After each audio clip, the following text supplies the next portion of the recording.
عليك أتقى الأتقياء السلام عليك أسبى الأصفياء السلام عليك أزكى الأزكياء السلام عليك أسفى الأصفياء السلام عليك أزكى الأزكياء السلام عليك السلام عليك السلام عليك زين الأنبياء السلام عليك أتقى الأتقياء السلام عليك زين الأنبياء السلام عليك أتقى الأتقياء السلام عليك أحمد يا حبيبي السلام عليك طه يا طبيبي السلام عليك أحمد يا حبيبي السلام عليك طه يا طبيبي السلام عليك السلام عليك السلام عليك زين الأنبياء السلام عليك أتقى الأتقياء السلام عليك زين الأنبياء السلام عليك السلام عليك اللهم صل وسلم وبارك عليه وعلى آله. أعوذ بالله من الشيطان الرجيم بسم الله الرحمن الرحيم إنا فتحنا لك فتحا مبينا ليغفر لك الله ما تقدم من ذنبك وما تأخر ويتم نعمته عليك ويهديك صراطا مستقيما صلى الله عليه وينصرك الله نصرا عزيزا لقد جاءكم رسول من أنفسكم عزيز عليه ما عنتم حريص عليكم بالمؤمنين رؤوف رحيم فإن تولوا فقل حسبي الله حسبي الله لا إله إلا هو عليه توكلت وهو رب العرش العظيم يا عظيم إن الله وملائكته يصلون على النبي يا أيها الذين آمنوا صلوا عليه وسلموا تسليما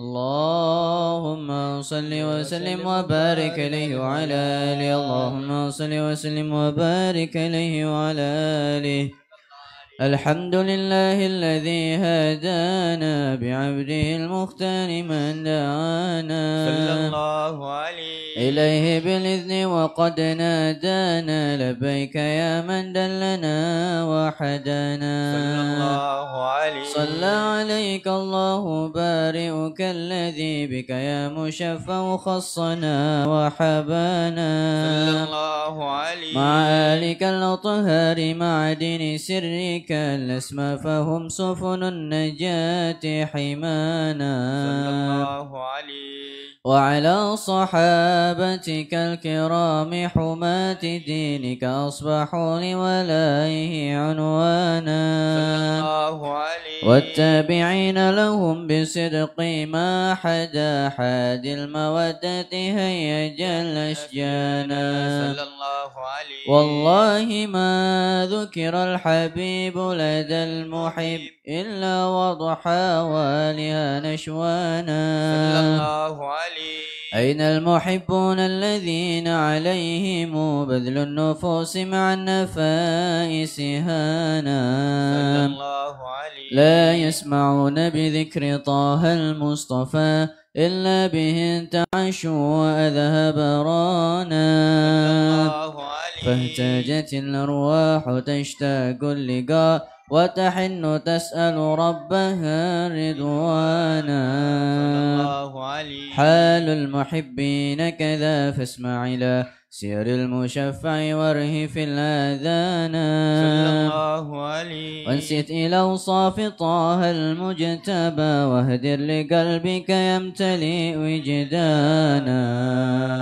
يا ربنا صل وسلم دائما على حبيبك من إليك دانا اللهم صل وسلم وبارك على اللهم صل وسلم وبارك عليه وعلى آله نبأنا الله فقال جاءكم نور فسبحان الذي أنبانا الله عليه والنور طه عبده من به بذكره عظم به مننا صلى الله عليه هو رحمة المولى تأمل قوله فليفرح واغدوا به فرحانا صلى الله عليه مستمسكا بالعروة الوثقى ومعتصما بحبل الله من أنشانا الله عليه واستشعرا أنوار من قيل متى كنت نبيا قال آدم كان الله عليه بين التراب وبين ماء فاستفيق من غفلة عن ذا وكن يقظانا صلى الله عليه وعبر إلى أسرار ربي لم يزل ينقلني بين الخيار مصانا صلى الله عليه تفترق من شعبتين إلا أنا في خيرها حتى بروزيانا صلى الله عليه فأنا خيار من خيار قد خرجت من نكاح الإله صانا صلى الله عليه طهر الله حماه اختاره وما براك منه إنسانا صلى الله عليه وبحبه وبذكره والنصر والتوقير رب العرش قد أوصانا يا ربنا صل وسلم دائما على حبيبك من إليك دعانا اللهم صل وسلم وبارك عليه وعلى آله صلاة الله سلام الله على طه رسول الله صلاة الله سلام الله على ياسين حبيب الله صلاة الله سلام الله على طه رسول الله صلاة الله سلام الله على ياسين حبيب الله صلاة الله سلام الله على طه رسول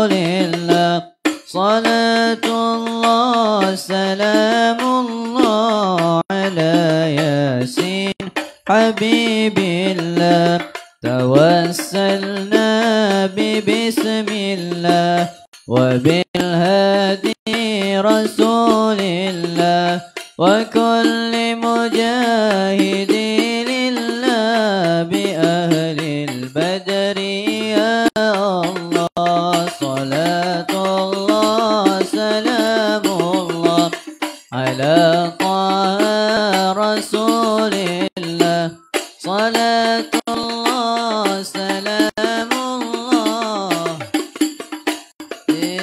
حبيب الله إلهي سالم الأمة من الآفات والنكمة إلهي سالم الأمة من الآفات والنكمة ومن هم ومن غمة بأهل البدر يا الله صلاة الله سلام الله على طه رسول الله صلاة الله سلام الله على ياسين بالله إلهي ناجنا وكشف جميع أذية واصرف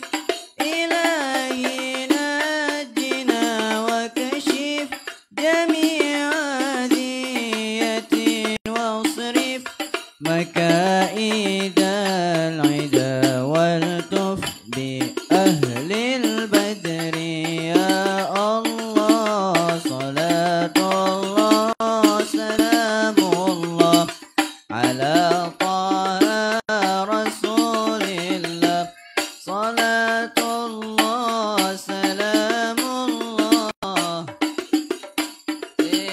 حبيب الهجرة رحلة هادينا حمل الإسلام لنا دينا الهجرة رحلة هادينا حمل الإسلام لنا دينا فالسلام الله على الهادي والكون يردد آمينا فالسلام الله على الهادي والكون يردد آمينا الهجرة رحلة هادينا حمل الإسلام لنا دينا الهجرة رحلة هادينا حمل الإسلام لنا دينا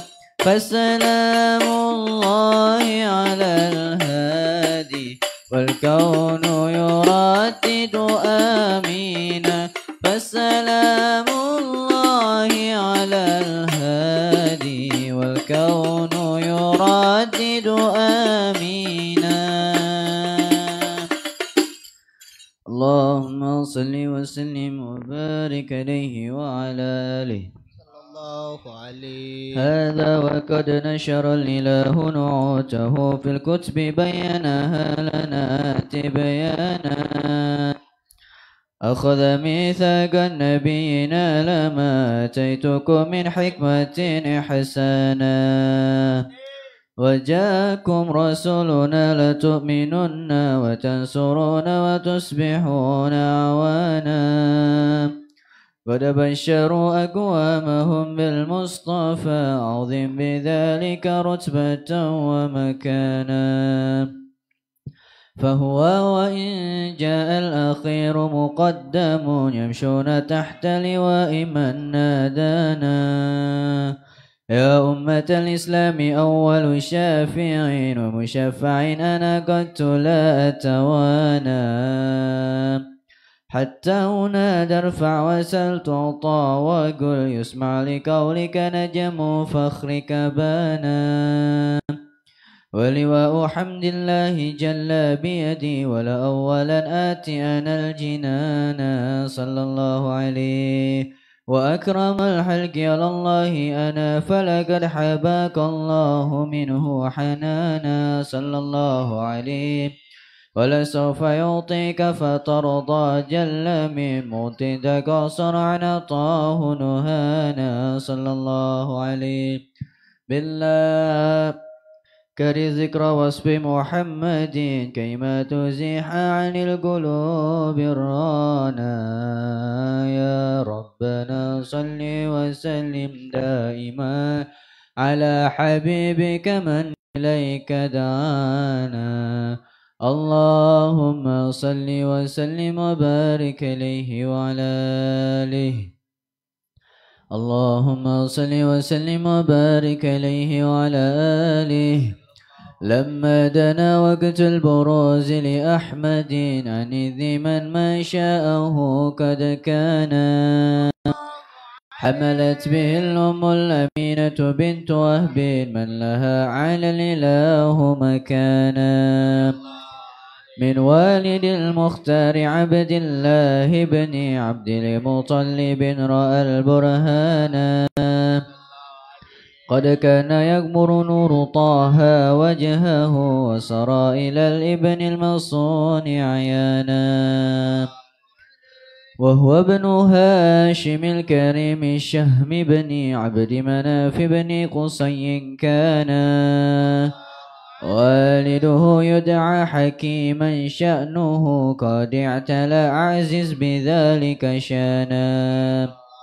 واحفظ أصول المصطفى حتى ترى في سلسلة أصوله عدنانا فهناك قف علم برفعه إلى إسماعيل كان للأب معوانا وحينما حملت به آمنة لم تشك شيئا يأخذ النسوانا وبها أحاط لطف من رب السماء أقصى الأذى والهم والأحزان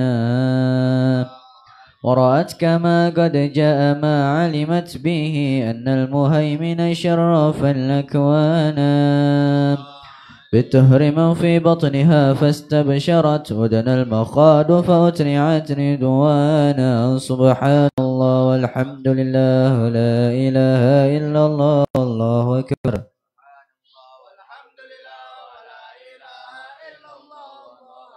سبحان الله والحمد لله ولا إله إلا الله والله أكبر سبحان الله والحمد لله ولا إله إلا الله والله أكبر ولا حول ولا قوة إلا بالله العلي العظيم في كل لحظة أبدا عدد خلقي ورضا نفسي وزنة عرشي ومداد كلماته وتجلت الأنوار من كل الجهات فوقت ميلاد المشفع حانا وقبيل فجر أبرج الشمس الهدى ظهر الحبيب مكرما ومصانا صلى الله على محمد صلى الله عليه وسلم صلى الله على محمد صلى الله عليه وسلم يا نبي سلام عليك يا رسول سلام عليك يا حبيب سلام عليك صلوات الله عليك يا نبي سلام عليك يا رسول سلام عليك يا حبيب سلام عليك صلوات الله عليك أبرز الله المشفع صاحب القدر المرفع فملا النور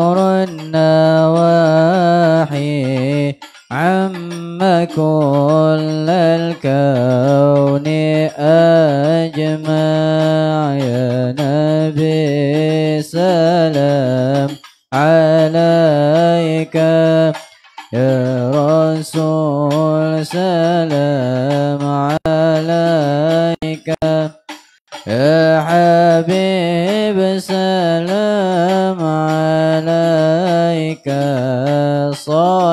صلوات الله عليك نكست أصنام مشركين وبنا الشرك تصدع ودنا وقت الهداية وحمى الكفر تزعزع يا نبي سلام عليك يا رسول سلام عليك يا حبيب سلام عليك صلوات الله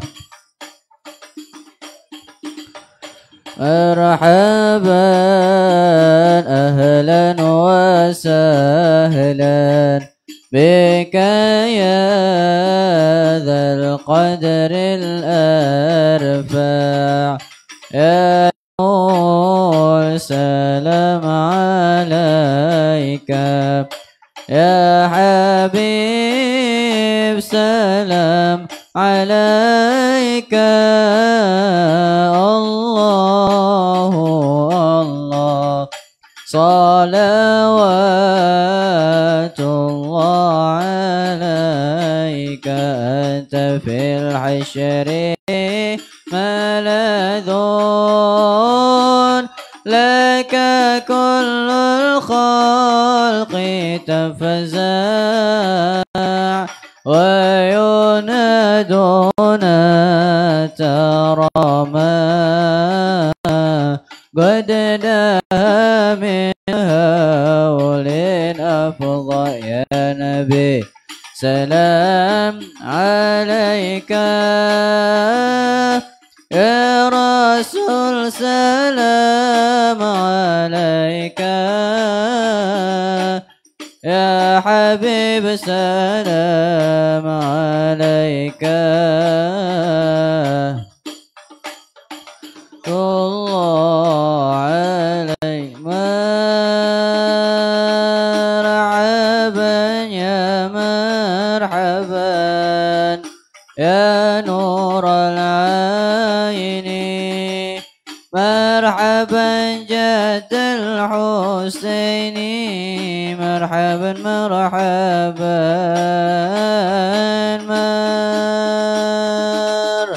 مرحبا يا مرحبا يا نور العين مرحبا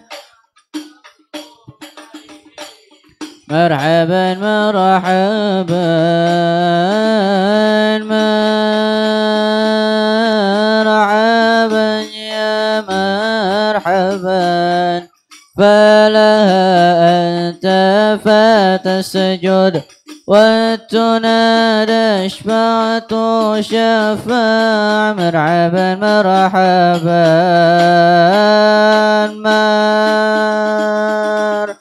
مرحبا يا مرحبا يا نور العين مرحبا جد الحسين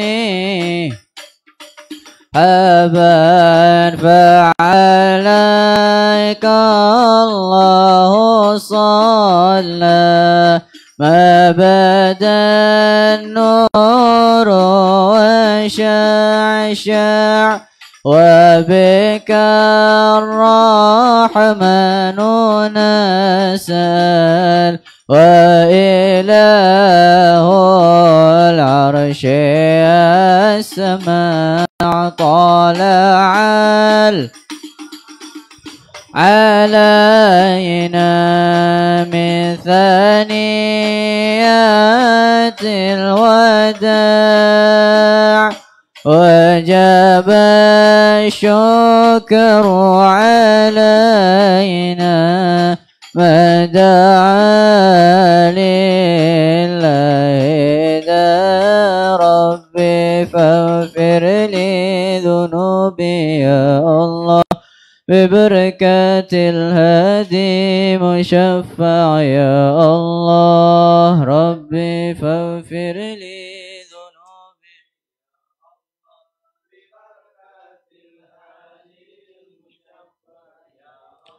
يا عظيم المن يا رب شملنا بالمصطفى جماع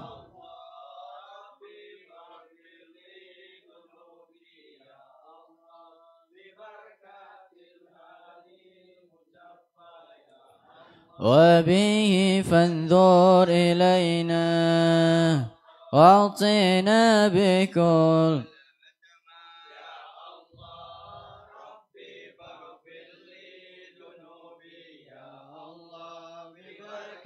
الهادي مشفع يا الله واكفنا كل البلايا ودفع الآفات وارفع فاغفر لي ذنوبي يا الله ببركة الهادي مشفع واسقينا يا رب غثنا بحياه الطال أهمع ربي فاغفر لي ذنوبي يا الله ببركة الهادي مشفع واختم العمر بحسنه واحسن العقبى ومرجع ربي فاغفر لي ذنوبي يا الله ببركة الهادي مشفع صلى الله على محمد صلى الله عليه وسلم صلى الله على محمد صلى الله وصلاة الله تغشى من له الحسن تجمع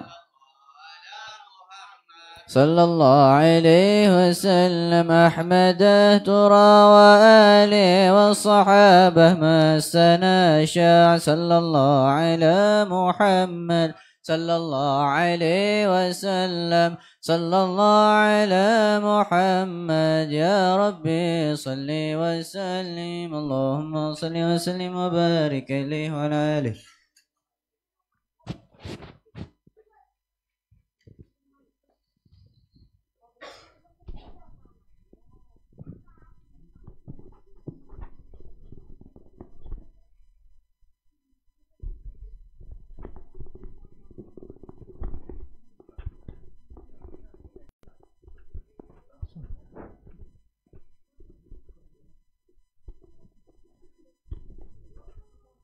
Allahumma salli wa sallim wa barik alaihi wa ala alihi.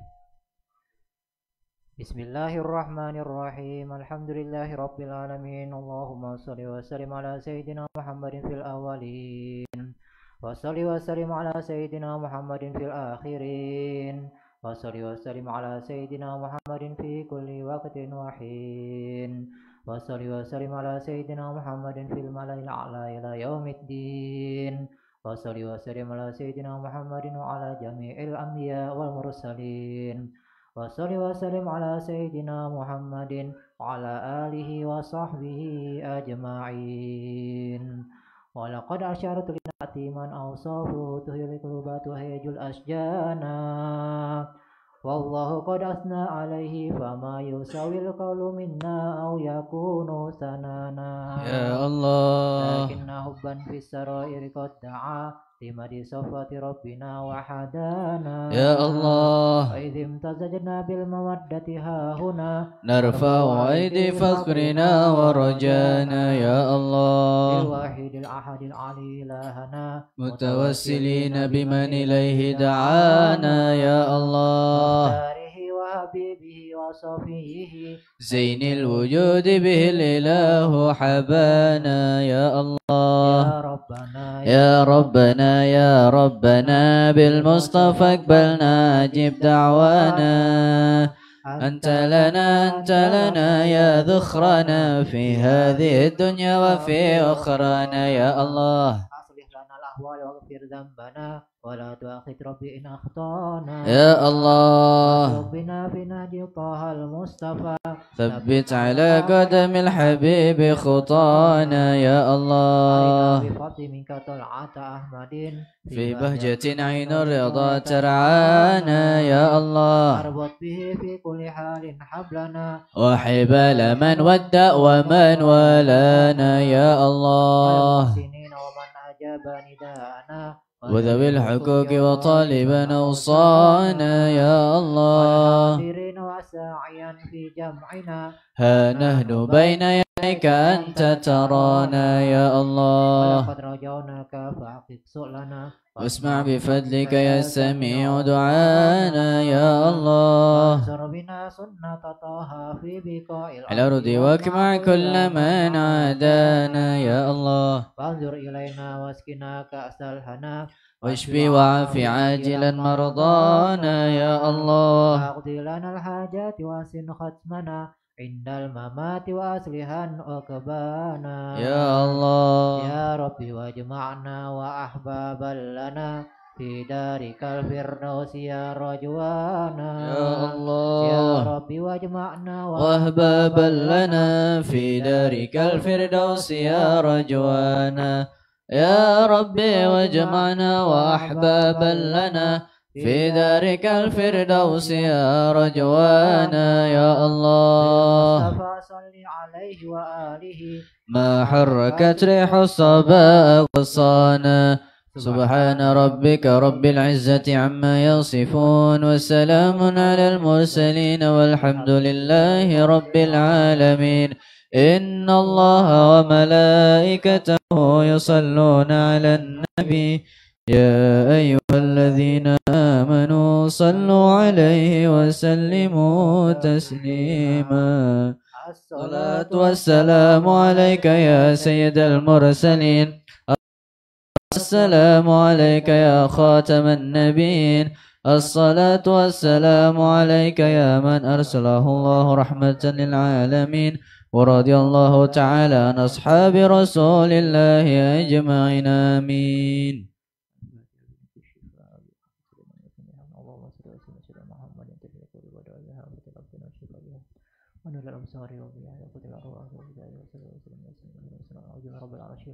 رب العرش العظيم أن يشفي سلامة رياضي بن عثمان شفاء عاجلا لا يزال وسقا وأنزل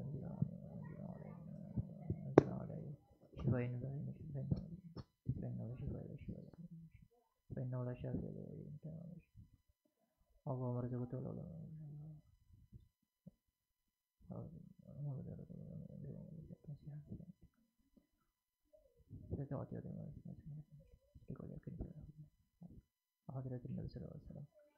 الفاتحة. أعوذ بالله من الشيطان الرجيم. بسم الله الرحمن الرحيم. الحمد لله رب العالمين الرحمن الرحيم مالك يوم الدين. إياك نعبد وإياك نستعين اهدنا الصراط المستقيم صراط الذين أنعمت عليهم غير المغضوب عليهم ولا الضالين آمين. الفاتحة الروحي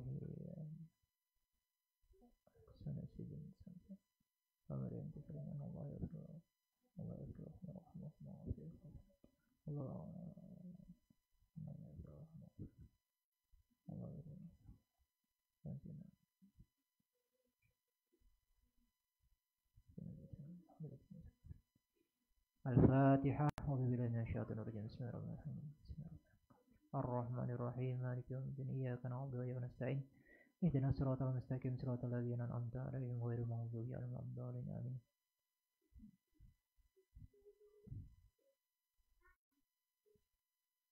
بسم الله الرحمن الرحيم. الحمد لله رب العالمين وبه نستعين على أمر الدين والدين. اللهم صل وسلم على سيدنا محمد سيد الأنبياء والمرسلين وعلى المطهرين وأصحابه أجمعين والتابعين وتابع التابعين ومن تبعهم بإحسان إلى يوم الدين. أما بعد فقال المؤلف رحمه الله تعالى ونفعنا به وبعلومه في الدارين آمين. رضي الله عنكم وقال رضي الله عنه. wa hadhil halatu hiya allati yu'abbiru anha al-arifuna bil fana wa dzalika bi ayyafna anhu nafsuhu hatta la yahussa bi syai'in min jawarihi wala minal asya al kharijah anhu wala minal awarid al batinah fihi bal yagibu an jami'i dzalik wa yagibu anhu jami'u dzalik zahiban ila rabbih awalan thumma zahiban fihi akhiran. Alhamdulillah, pada malam hari ini kita dalam rangkaian Safari Maulid Arba'in masih diberikan oleh Allah Subhanahu wa taala kesempatan dan diberikan nikmat iman, Islam serta kesehatan wal afiyah. Mudah-mudahan Allah senantiasa terus memberikan kepada kita nikmat-nikmat, terutama nikmat Islam dan iman dikuatkan oleh Allah Subhanahu wa taala, dan kesehatan dan afiyah senantiasa diberikan oleh Allah Subhanahu wa taala. Amin ya rabbal alamin. Wassalatu wassalam ala Rasulillah Muhammad Abdillah sallallahu alaihi wasallam. Mudah-mudahan senantiasa tercurahkan salawat dan salam kepada junjungan kita Nabi besar Muhammad sallallahu alaihi wasallam. Dan di dalam pembahasan kitab Al-Arba'in fil Usul daripada Imam Ghazali rahimahullah taala, beliau memberikan kepada kita satu ilmu tentang zikrullah. Ilmu yang diberikan oleh beliau di sini adalah di antara ilmu-ilmu yang pokok, ilmu-ilmu yang sangat penting bagi kita untuk kita pelajari dan kita pahami serta kita amalkan. Jadi bukan sekedar kita dengar, bukan sekedar kita pelajari, melainkan ketiga hal itu harus kita usahakan, kita kerjakan. Yaitu kita tuntut ilmunya, kita pahami apa yang kita pelajari, dan kita amalkan daripada ilmu yang kita peroleh. Karena zikrullah ini adalah disebutkan amalan yang paling afdol, amalan yang paling utama, dan menjadi suatu amalan yang bisa ataupun yang paling menyelamatkan seorang manusia daripada azab Allah kelak di hari kiamat. Sebagaimana disabdakan Nabi, diriwayatkan daripada Mu'adz bin Jabal, beliau mengatakan qala Rasulullah SAW, ma min amalin ibni Adam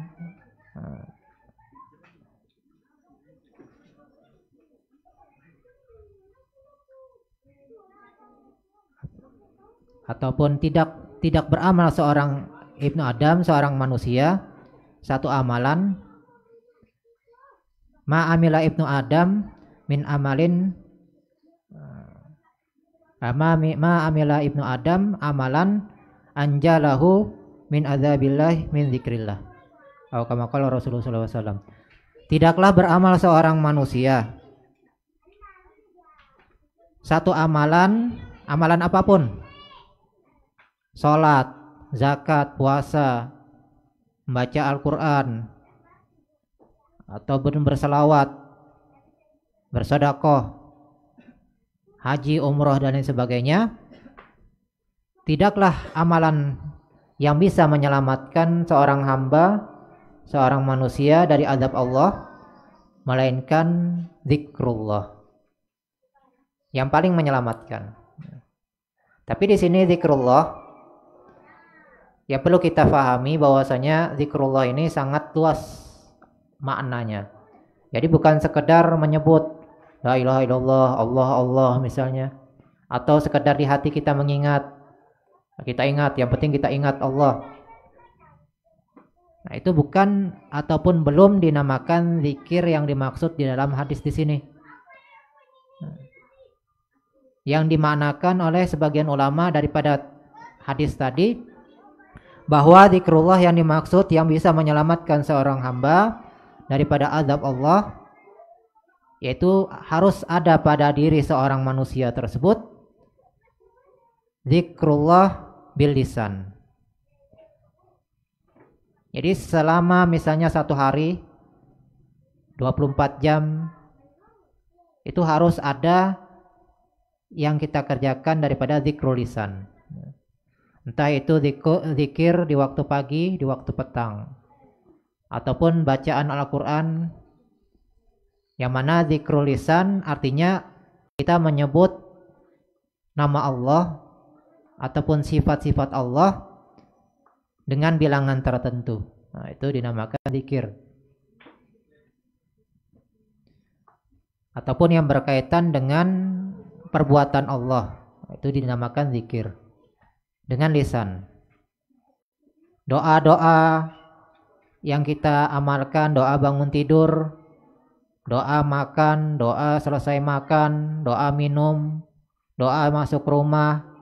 Nah, itu diantara zikir secara lisan. Jadi kalau seorang hamba dia ada mengamalkan dalam sehari misalnya zikrul lisan, yaitu dengan membaca bismillah misalnya, bangun tidur alhamdulillah, kemudian dia doa-doa lainnya dia baca. Nah, itu dinamakan zikrul lisan. Berarti sudah ada di diri seorang hamba zikrul lisan, menyebut Allah dengan lisan. Ataupun yang dia amalkan,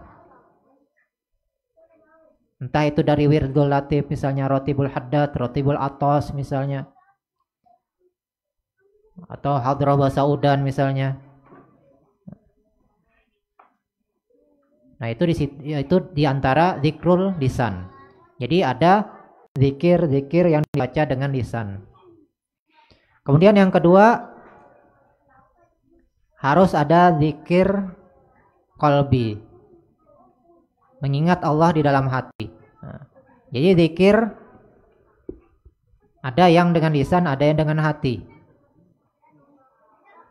Jadi kalau bisa dikombinasikan zikir hati dengan lisan, itu harus sejalan.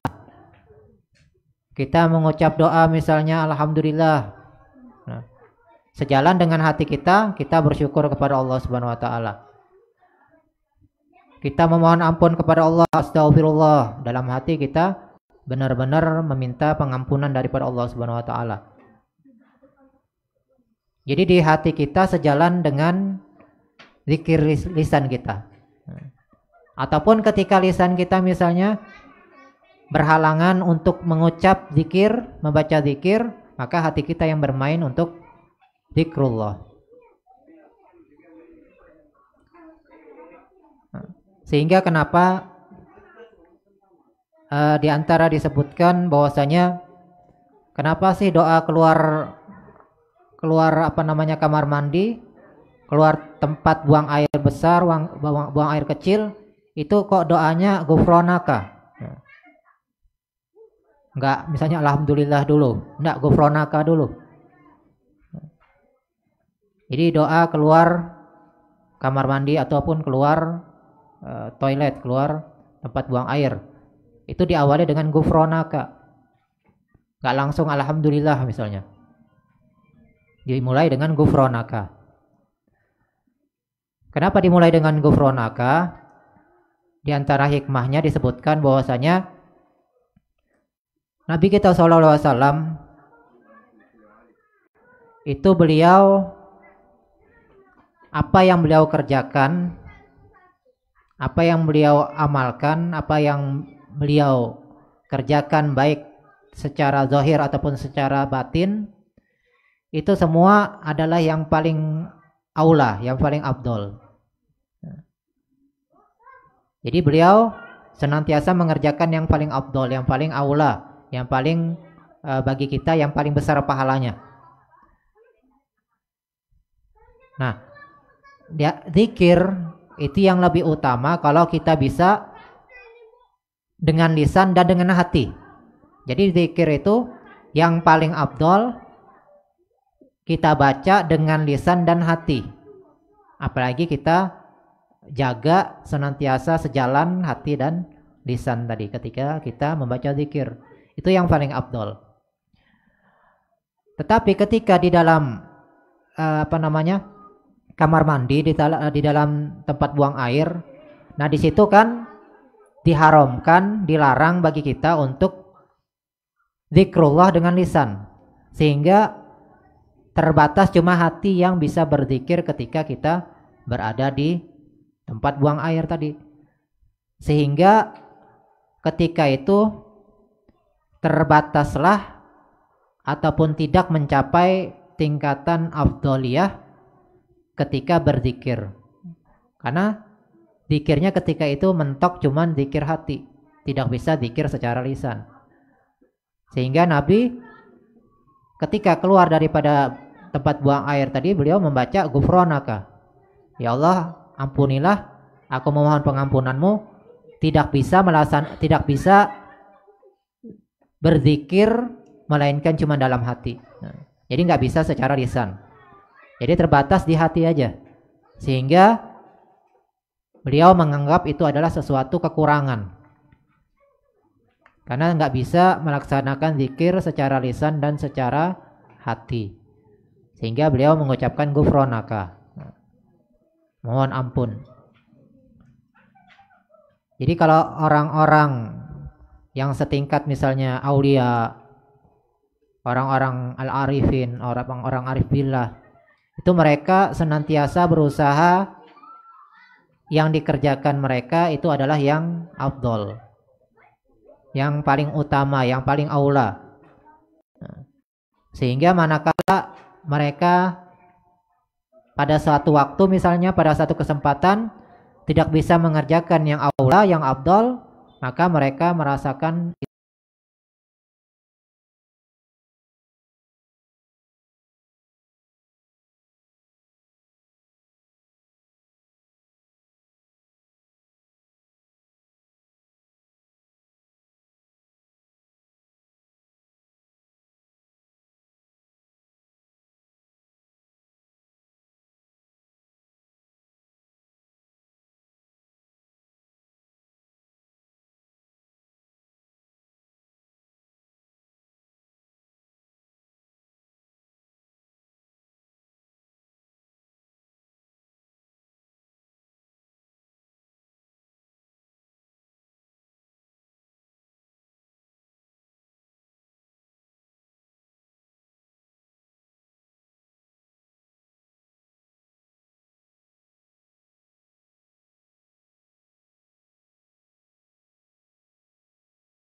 itu.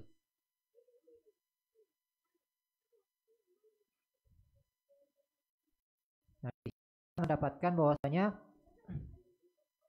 zikir itu dengan lisan, dengan hati, kemudian diselaraskan hati dan lisan.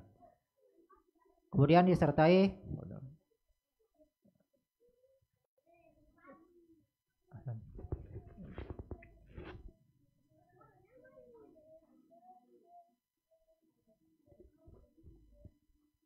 kemudian selain daripada zikrul lisan, zikrul hati, kemudian harus ada pada diri seorang hamba tersebut fi'lul awamir, mengerjakan perintah-perintah Allah Subhanahu wa taala. Dalam sehari misalnya 24 jam harus dia laksanakan apa yang menjadi suatu kewajiban pada dirinya. Kemudian ditambah lagi yang keempat, bahwa dia berusaha tarkin nawahi ataupun meninggalkan larangan-larangan Allah Subhanahu wa taala terhadap dirinya.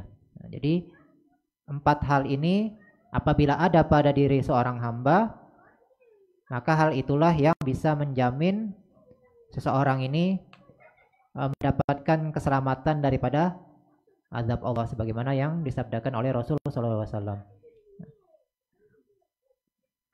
Nah, kemudian di sini beliau menyebutkan bahwasanya manakala seseorang sudah berusaha untuk berzikir secara lisan, kemudian dengan hatinya, kemudian dia selaraskan zikir lisan dan hatinya, dan dia jaga senantiasa ingatnya kepada Allah Subhanahu wa taala tetap di dalam hatinya tanpa menyimpang. Apabila menyimpang dia usaha untuk kembali, maka hal ini bisa mencapai ke dalam tingkatan fana sebagaimana yang disebutkan oleh orang-orang al-arif billah.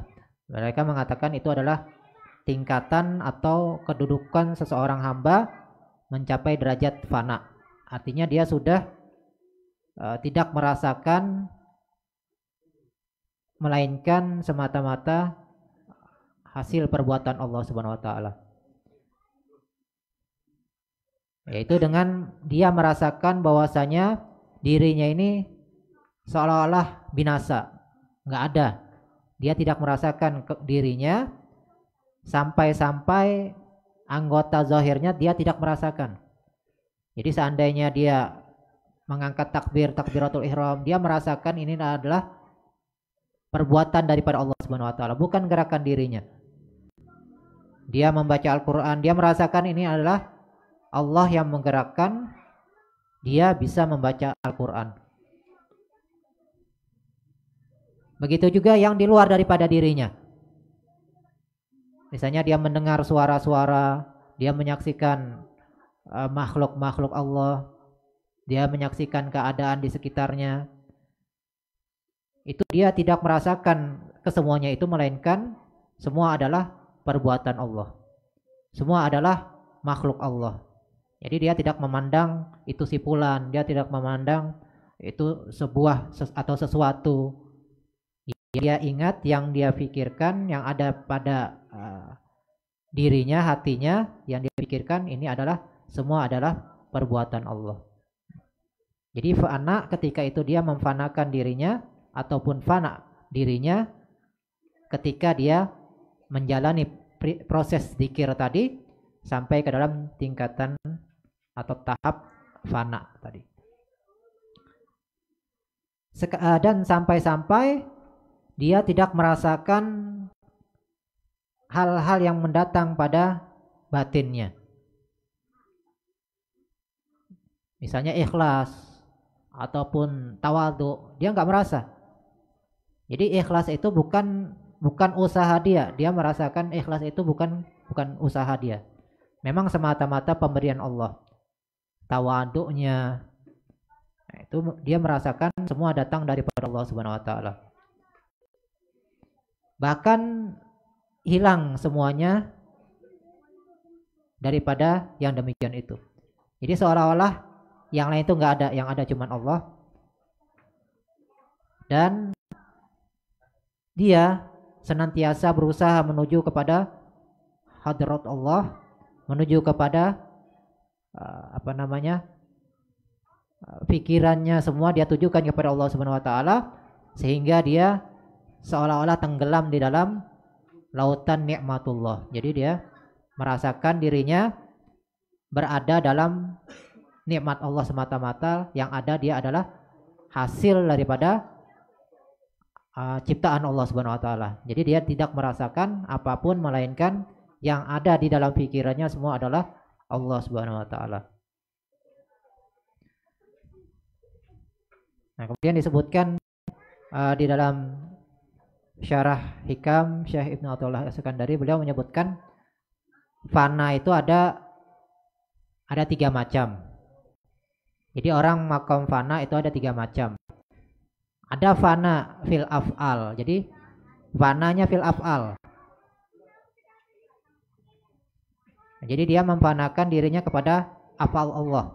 Nah, jadi misalnya dia sholat, dia puasa, dia zakat. Pokoknya yang ada di pikirannya semua dalam hatinya bahwa ini adalah perbuatan Allah. Dia membaca Al-Quran, dia membaca salawat, ini perbuatan Allah. Dia melihat orang berbuat baik, itu perbuatan Allah. Jadi semua dia memfanakan atau fana dalam perbuatan Allah Subhanahu wa taala. Ada lagi dalam tingkatan fana fis sifat. Fana fis sifat. Misal melihat orang yang mempunyai misalnya berkata-kata baik. Oh ini kita misalnya membaca Al-Quran dengan suara yang indah, membaca salawat dengan indah, dengan baik. Nah, dia menyadari al-mutakallim adalah Allah Subhanahu Wa Taala. Jadi dia membaca salawat, dia membaca Al-Quran itu semata-mata kalamullah, bukan kalam dari dirinya. Jadi yang al-mutakallim itu yang sebenarnya adalah Allah Subhanahu Wa Taala. Begitu juga di luar daripada dirinya, dia mendengar suara azan, dia mendengar salawat misalnya bacaan Al-Quran, dia menyadari al-kalam ataupun al-mutakallim itu semata-mata Allah Subhanahu Wa Taala. Yang benar-benar berkata-kata adalah Allah Subhanahu Wa Taala. Jadi dia memfanakan dirinya fis sifat. Jadi sifat-sifat yang ada misalnya sifat 20 itu wujud, qidam, baqa dan seterusnya, dia fanakan semuanya ke dalam sifat Allah Subhanahu Wa Taala. Kemudian yang ketiga, fana fi dzat. Fana fi dzat artinya sebagaimana yang kita baca la ilaha illallah la ma'budu bihaqqin illallah, bahwa yang benar-benar la maujuda bihaqqin illallah, enggak ada yang lain kecuali Allah. Jadi yang lain ini enggak ada, yang ada cuman Allah Subhanahu Wa Taala. Jadi dia fananya ke dalam zat Allah Subhanahu Wa Taala. Jadi yang ada ini hukumnya enggak ada semua, dirinya enggak ada, karena Allah yang mengadakan. Jadi yang benar-benar ada Allah. Di hadapannya misalnya istrinya, anaknya, ada misalnya benda, mobil misalnya, makanan dan lain sebagainya. Nah, dia fananya ketika itu fidzat. Artinya yang ada di hadapannya ini enggak ada hukumnya, yang ada cuma Allah.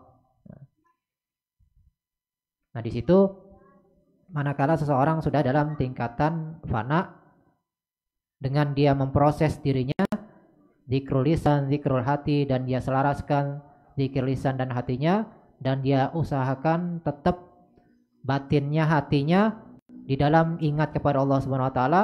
Ketika hatinya berzikir, ketika lisannya berzikir, dia jaga senantiasa dalam relnya, terus senantiasa mengingat Allah Subhanahu Wa Taala, maka sampailah dia dalam tingkatan fana. Nah, itulah diantara penjelasan daripada Imam Ghazali tentang tingkatan-tingkatan ataupun proses seseorang berzikir kepada Allah Subhanahu Wa Taala sehingga mencapai tingkatan fana. Mudah-mudahan apa yang kita dengarkan pada malam hari ini, yang kita pelajari pada malam hari ini, dapat kita fahami dan dapat kita amalkan daripada yang bisa kita amalkan. Mudah-mudahan Allah Subhanahu Wa Taala memberikan kepada kita istiqamah dalam menuntut ilmu agama dan taat kepada Allah dan Rasulnya, dan mudah-mudahan kita semua kelak dimatikan dalam husnul khatimah. Rabbal alamin. Itu yang sampaikan. Yang lebih alam minkum, Allah Subhanahu Wa Taala alam.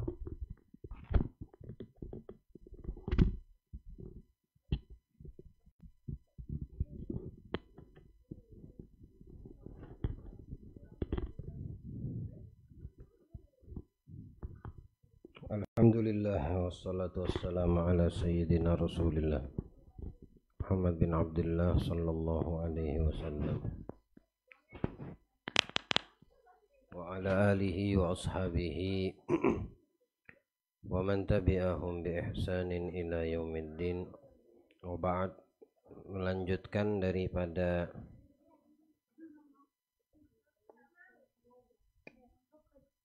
Sirah An-Nabawi, kejadian-kejadian yang Allah inginkan atas orang-orang yang beriman kepadanya dan kepada nabinya, memahami dan mengetahui bagaimana perjalanan utusannya yang paling mulia atas muka bumi, yaitu Nabi Muhammad sallallahu alaihi wasallam pada tahun kedua minal hijrah. Di antaranya beberapa syariah atau ekspedisi peperangan yang dibicarakan ulama tarikh atau sejarah sebelum terjadi peperangan Badar pertama, Badar Kubra, ya. Dan itu didapatkan oleh kaum muslimin, mukminin, dan Nabi kita Muhammad SAW pada tahun kedua dari peristiwa hijrah Nabi kita Muhammad sallallahu alaihi wasallam. Minhum diantaranya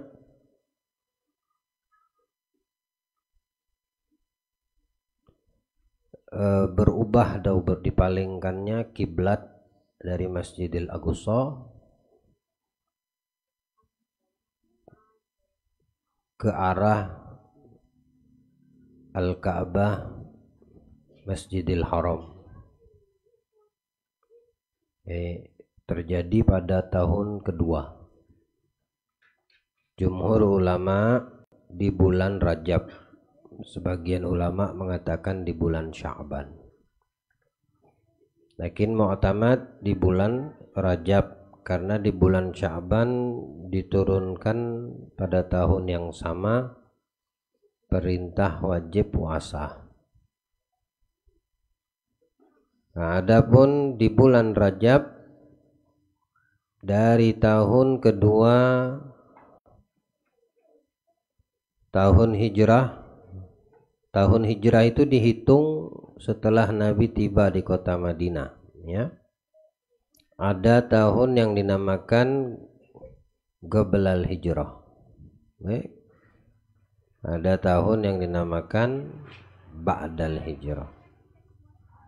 Kalau sebelum hijrah ialah tahun dari awal Nabi diutus dan dilantik menjadi seorang Rasul di kota Mekah selama 13 tahun kurang lebih. Kemudian ada perintah dari Allah untuk Rasul dan orang-orang beriman minal muhajirin meninggalkan kota Mekah berhijrah ke kota Madinah. Nah, itu dinamakan tahun Hijriyah, peristiwa dan yang didapati dan dialami Nabi setelah perjalanan hijrah. Sedangkan perintah sholat itu didapatkan waktu Nabi masih di Mekah sebelum hijrah. Dari peristiwa Isra wal Mi'raj, ya. Di tahun ke 12 kenabian setelah diutus, 12 tahun setelahnya usia Nabi 50 tahun lebih, ya, mendekati 51 tahun saat Nabi dipanggil Allah, diperjalankan peristiwa Isra wal Mi'raj yang Allah abadikan itu di dalam Al-Quran biqaulihi ta'ala subhanalladzi asra bi'abdihi lailan minal masjidil harami ilal masjidil aqsa alladzi barakna haulah. Lalu Nabi menghadap kemana kiblatnya saat belum hijrah? Tetap menghadapnya ke Baitul Maqdis. Nah, kalau diposisikan Baitul Maqdis sama Baitul Haram Mekah, Ka'bah itu posisi sholatnya yang dilakukan Nabi kita Muhammad itu menghadap ke Ka'bah, ya, atau menghadap ke kiblat, yaitu Baitul Maqdis, tapi tidak membelakangi Ka'bah. Ya. Jadi Nabi kemana arah kiblat sebelum terjadi perubahan kiblat ke Masjidil Haram? Dan saat Nabi masih berada di kota Mekah belum hijrah, kiblatnya misalnya ke arah sound system itu Baitul Masjidil Aqsa, maka perumpamaan kamera ini adalah Ka'bah. Nah, Nabi sholat di sini, jadi menghadap ke kiblatnya Baitul Maqdis, tapi tidak membelakangi Ka'bah. Tergambar enggak? lalu dapat perintah hijrah. Nah, perintah hijrah dari Mekah menuju ke Madinah. Posisi Madinah umpamakan di tempat Oldi duduk tuh. Ya, tengah-tengah sekarang posisi Madinah. Kiblatnya kemana? Kiblatnya kemana? Masjidil Aqsa sound system. Nah, sekarang posisi Ka'bah di mana? Nabi menghadap atau membelakangi?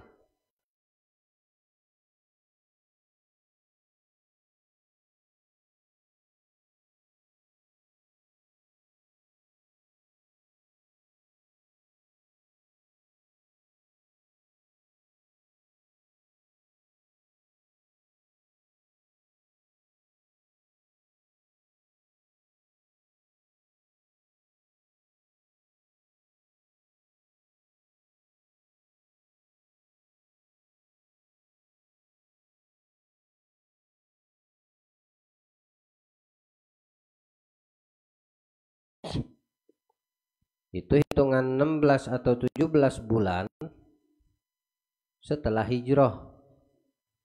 Kalau ditambah sebelum hijrah 1 tahun, berarti hampir 2 tahun setengah Nabi minta sama Allah. Minta apa? Minta kiblat. 1 tahun setengah Nabi berdoa minta kiblat itu kalau bisa diarahkan ke Ka'bah, bukan ke Baitul Maqdis. Kalau kita lihat di sini, bukankah Allah tidak mengabulkan doa Nabi? Bukankah Nabi kalau minta langsung dikabulkan? Iyalah pasti, tapi ada hikmah di situ yang ingin Allah beritahu. Makanya selama 16 bulan Nabi minta perubahan arah kiblat karena berat membelakangi Ka'bah. Ketika sudah berhijrah di kota Madinah,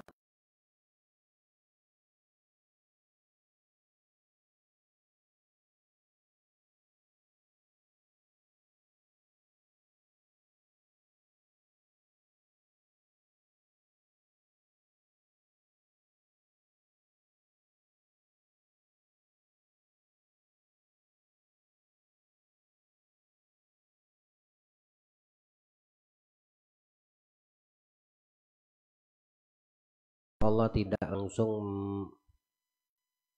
menjadikan permintaan Nabi itu di ACC sama Allah, dikabulkan. Nah, disitulah banyaknya ujian yang didapatkan Nabi dari kalangan orang-orang ahlu kitab Yahudi untuk membuktikan bahwasannya kalau Nabi Muhammad itu memang Nabi yang tertulis di dalam kitab-kitab sebelum Al-Quran. Jadi ciri-ciri Nabi kita Muhammad dalam Al-Quran itu banyak sekali, walaupun banyak juga dihilangkan atau dihapus. Nah, di antara mereka yang betul-betul menunggu dari ciri-ciri Nabi tersebut yang tertulis di Taurat atau di Injil, tertulis Nabi kita Muhammad itu diantara namanya Nabiyyu Qiblatain, Nabi yang sholat di 2 arah kiblat. Itu salah satu nama Nabi yang tertulis di kitab sebelum Al-Quran, ya, Nabiyyun Qiblatain, Nabi 2 kiblat. Itu ditunggu sama orang-orang Yahudi. Kalau memang nabinya Nabi 2 kiblat, kok kiblatnya sama dengan kita, Baitul Maqdis? Muhammad ini kayak nggak ada pendirian, ngikut-ngikutin kita. Bilangnya Nabi utusan, tapi kok ngikutin para anbiya daripada Bani Israel. Buktinya apa? Sholatnya menghadap ke Masjidil Aqsa. Nah, disinilah Allah ingin memberitahukan dan sekaligus ingin memberi penjelasan kepada orang-orang yang beriman bagaimana orang-orang Yahudi itu sebenarnya.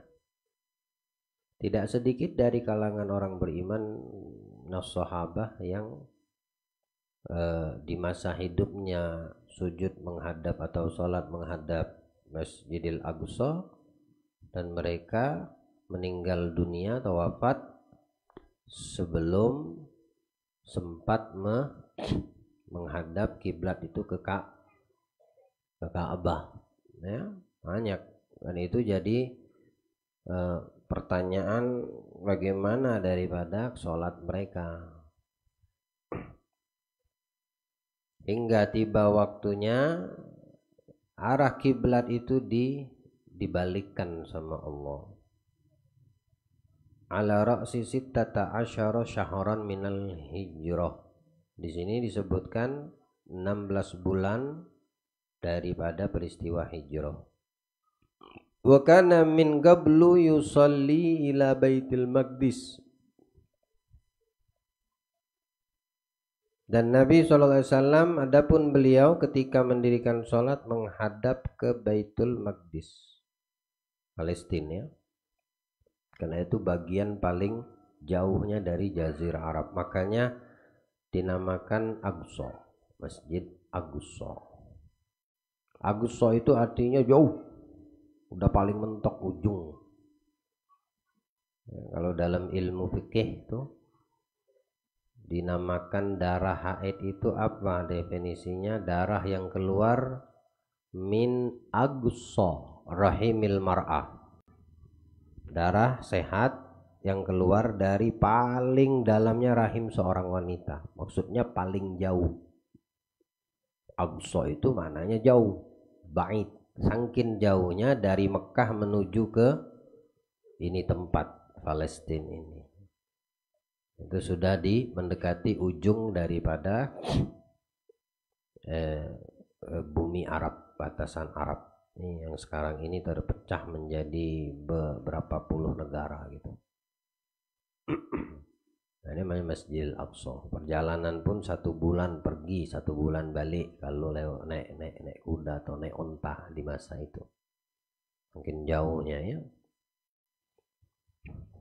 Setiap waktu sholat tiba, Nabi selalu bergumam di dalam diri beliau mengatakan, waditu law hawalani rabbi ilal ka'bah fa innaha qiblatu abi Ibrahim alaihi salam.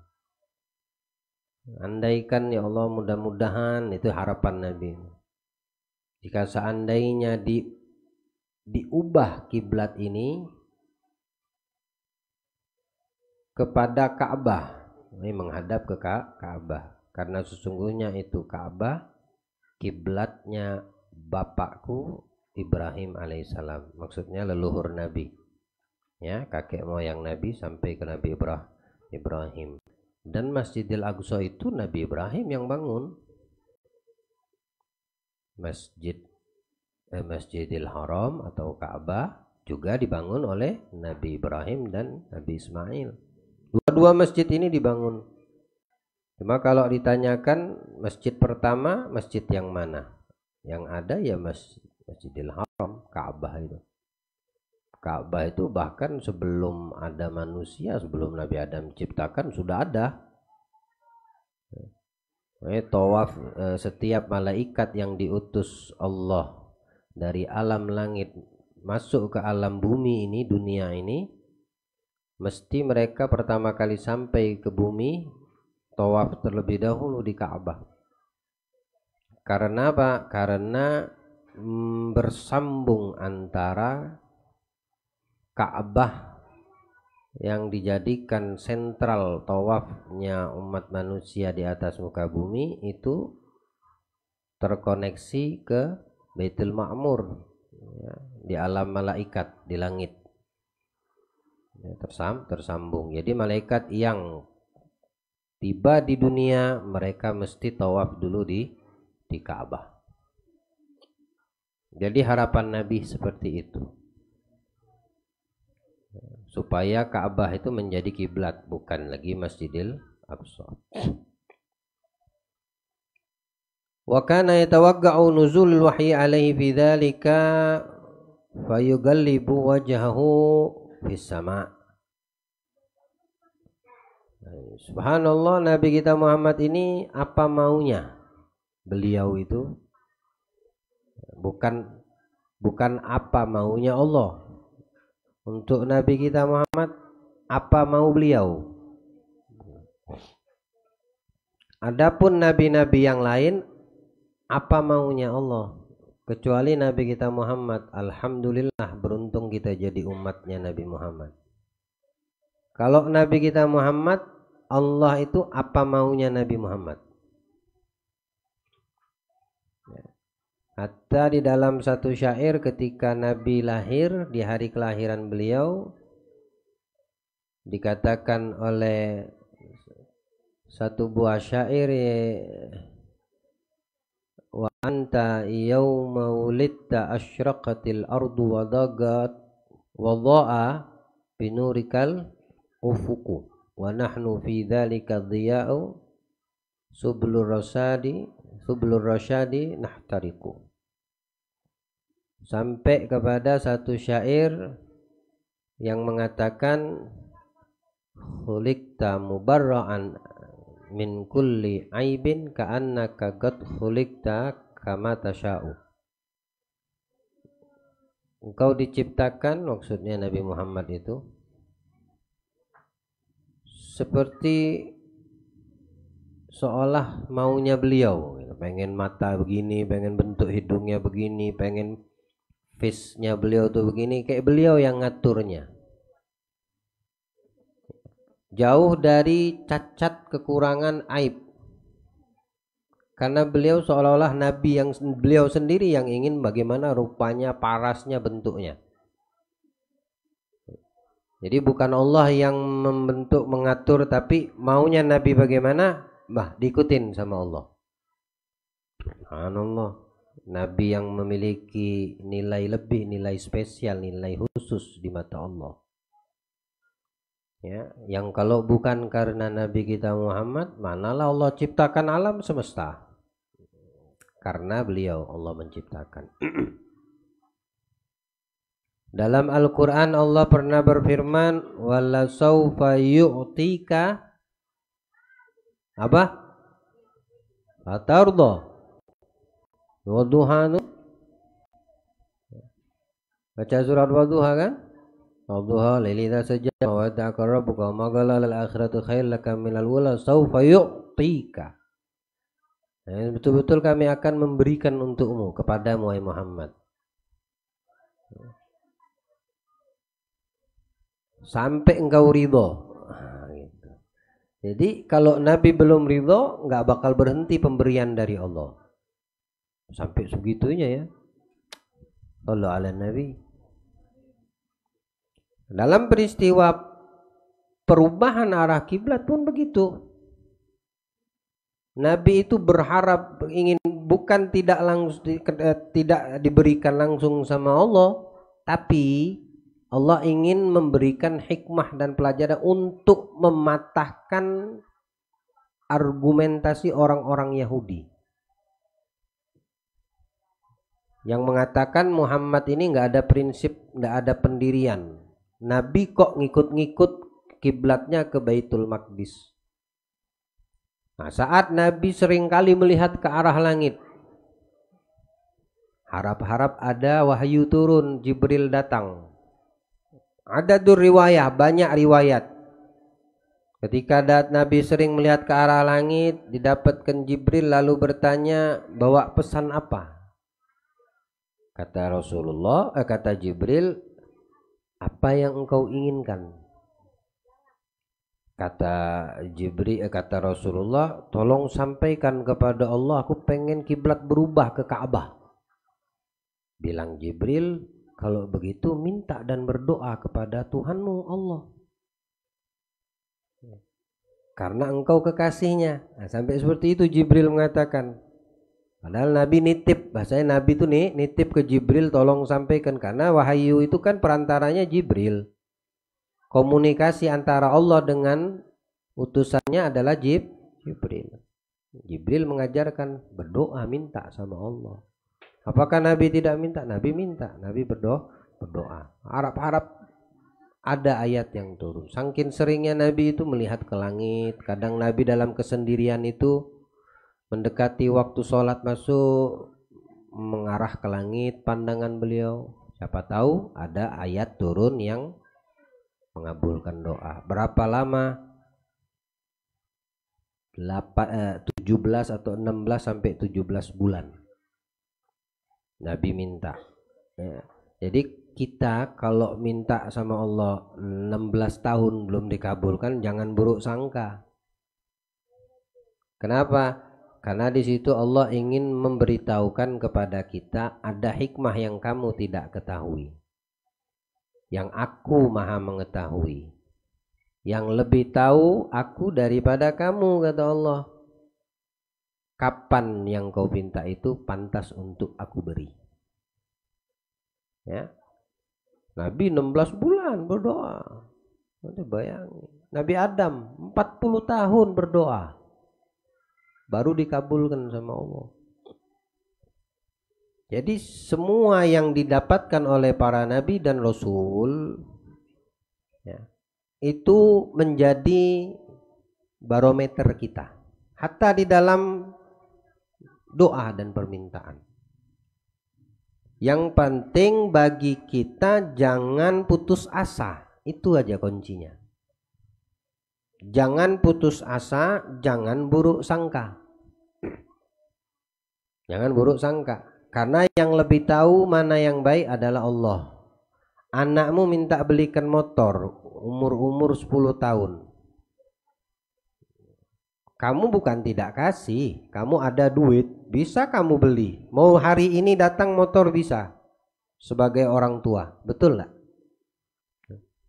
Tapi karena kamu tahu yang terbaik untuk anakmu atas permintaannya, maka kamu akan memberikan permintaannya, yaitu kendaraan bermotor ketika usianya udah 17 tahun ke atas. Kenapa? Dengan itu kamu bisa buatkan dia SIM.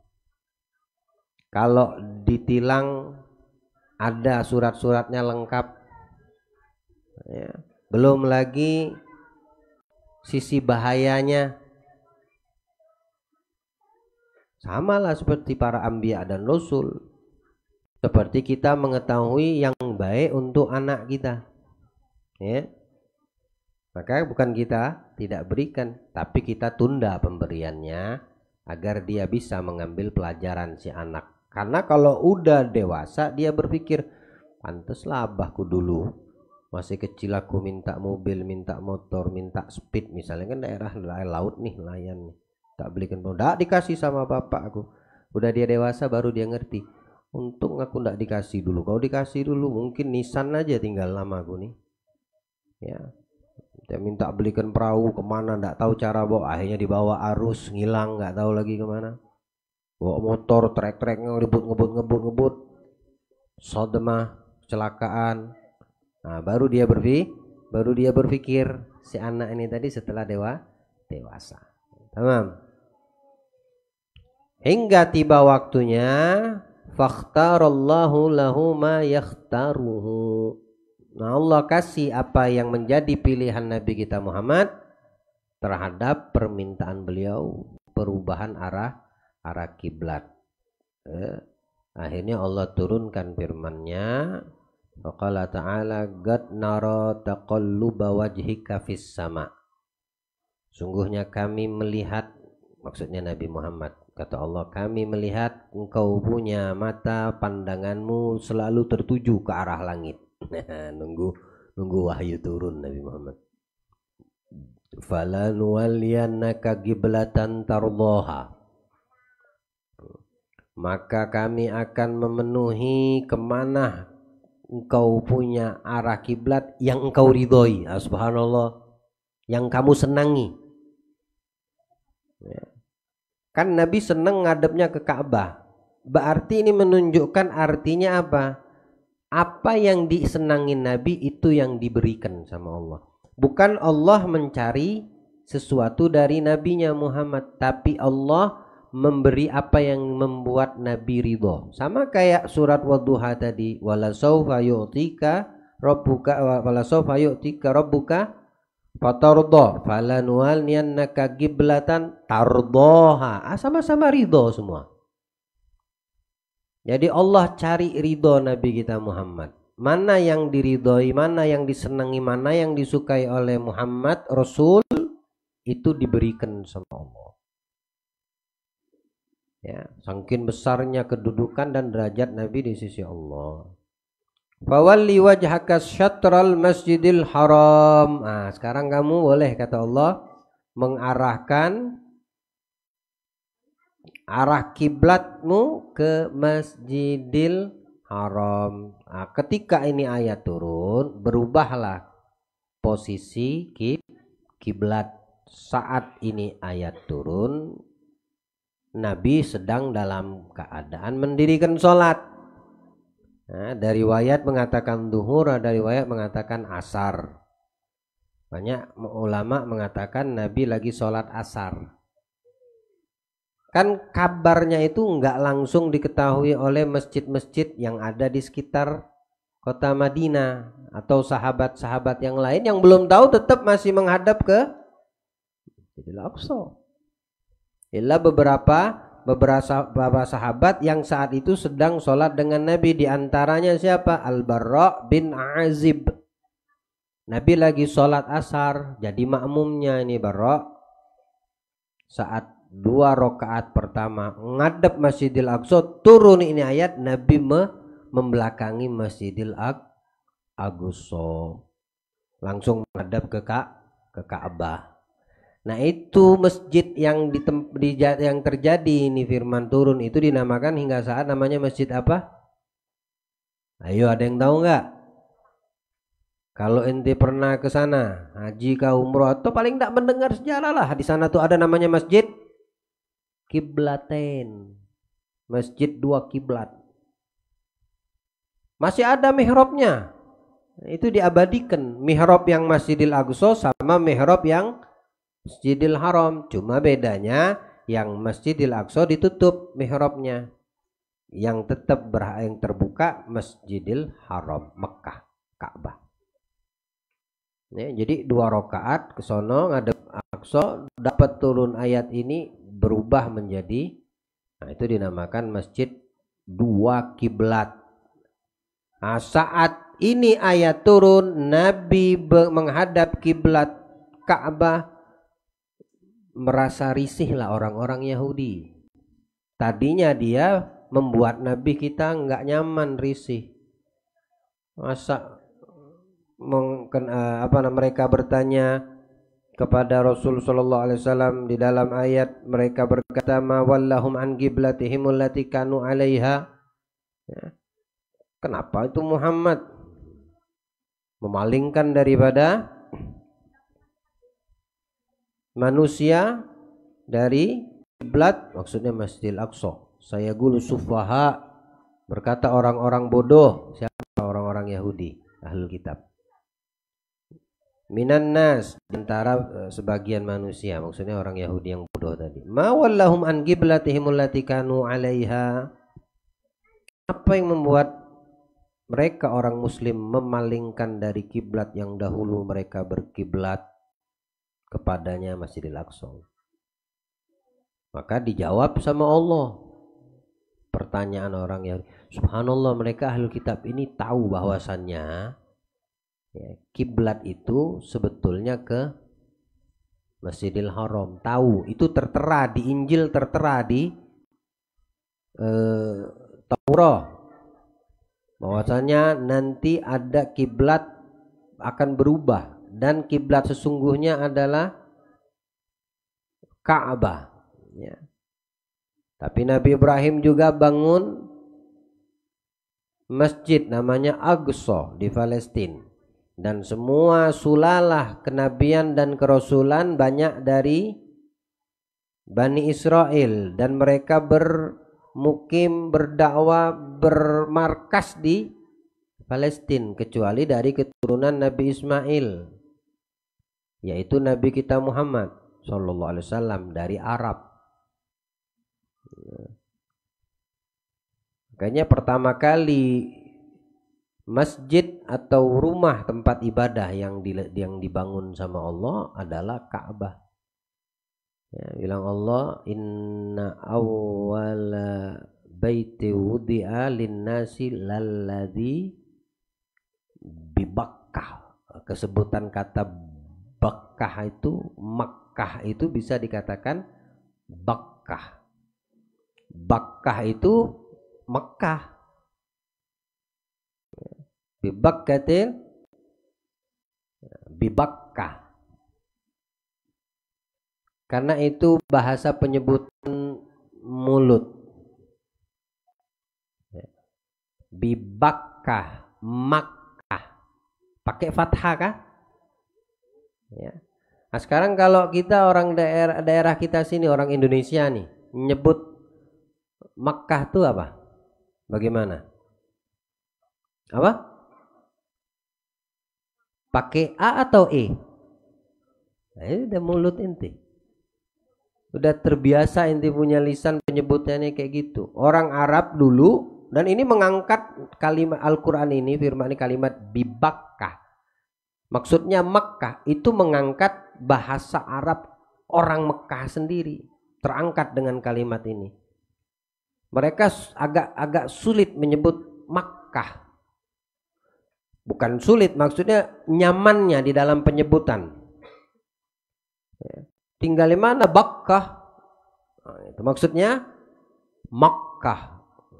Tapi kita terpelintir di Indonesia. Dari mana? Mekah. Kenapa enggak Makkah pakai fathah, huruf A? Ya karena enak mulut inti nyebutnya pakai. Dari mana? Dari Makkah atau Mekah?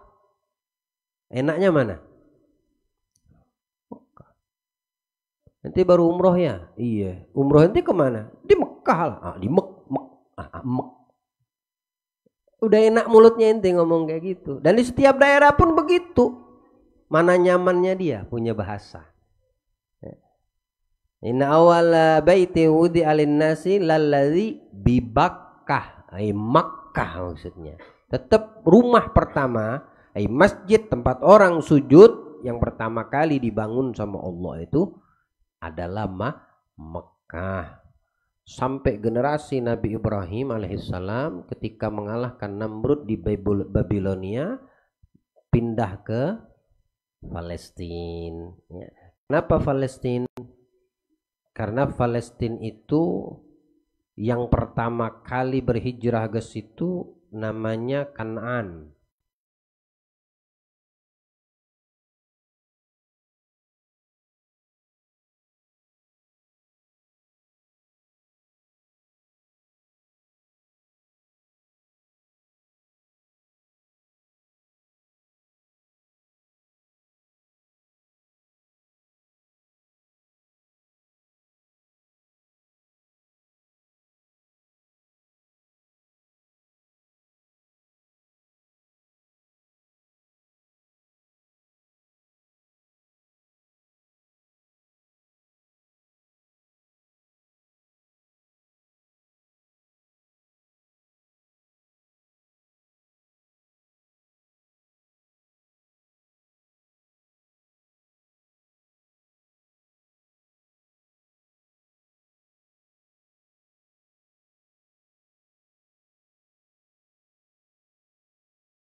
Tapi kita harus mendidik anak kita sebagaimana Nabi Muhammad. Adakah anak-anak Nabi yang bandel?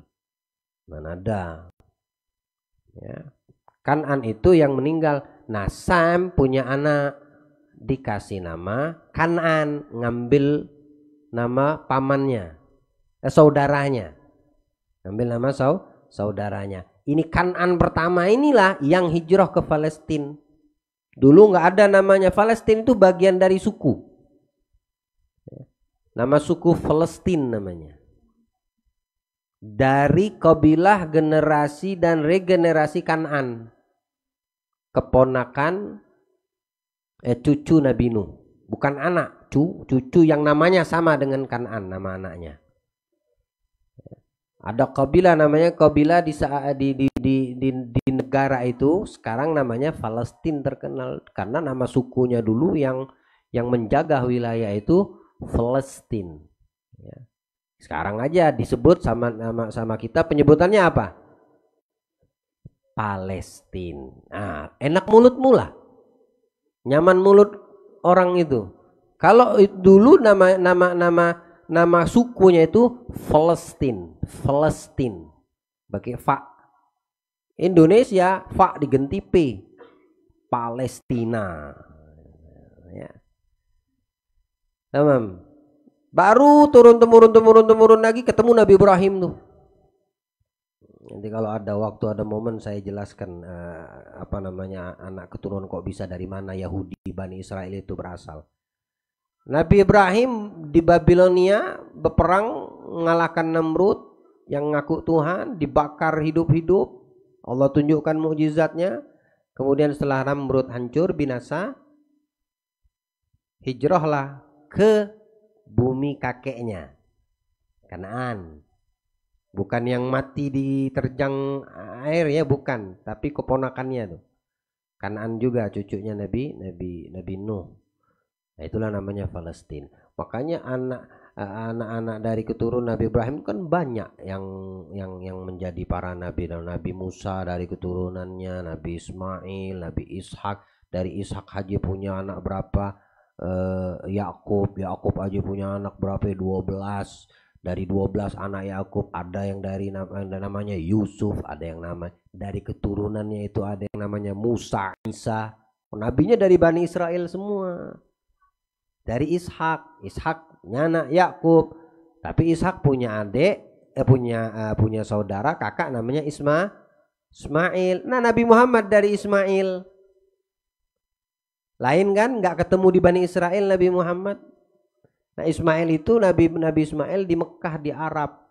Adapun keturunan Ishak itu di Palestina banyak. Nah, dibangunlah masjid sama Nabi Ibrahim, Aqsa namanya. Dibangun juga dengan perintah Allah di Mekah, Ka'bah saat ini Masjidil Haram. Masjidil Haram itu ada 3.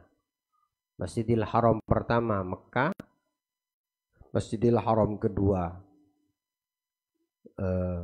Palestina, Masjidil Haram ketiga Madinatul Munawwarah. Ya, Masjid Nabawi itu Masjidil Haram. Ini Masjidil Haram ada 3. Yang pertama mana? Aqsa dulu atau Mekah dulu? Hah? Mekah dulu. Mekah itu dari sebelum ada Nabi Adam udah ada tuh Ka'bah. Makanya ditawafin sama malaikat. Kan Allah bilang tadi inna awwala baitin, pertama kali rumah, wudi'a linnas, diberikan dibangun untuk manusia. Siapa manusia pertama? Adam. Lalladzina bibakkah, yang ada di Bekkah maksudnya. Apa? Yaitu Ka'bah. Nabi Ibrahim itu setelahnya.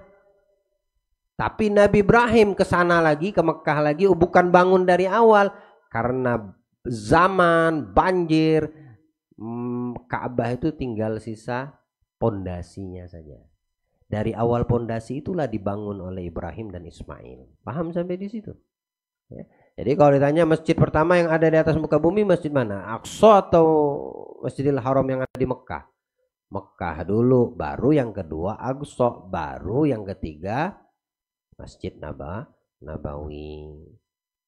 Orang-orang bodoh dari orang Yahudi mengatakan, kenapa nih orang-orang Islam ini pindah kiblat ini? Yang dari awalnya Masjidil Aqsa sekarang pindah ke Mekah. Dijawab sama Allah, bukan Nabi, tapi Allah yang menjawab. Qul lillahil masyriq wal maghrib. Katakan Muhammad, barat timur itu milik Allah. Yahdi may yasha ila siratim mustaqim. Dia memberi petunjuk kepada siapa yang diinginkan.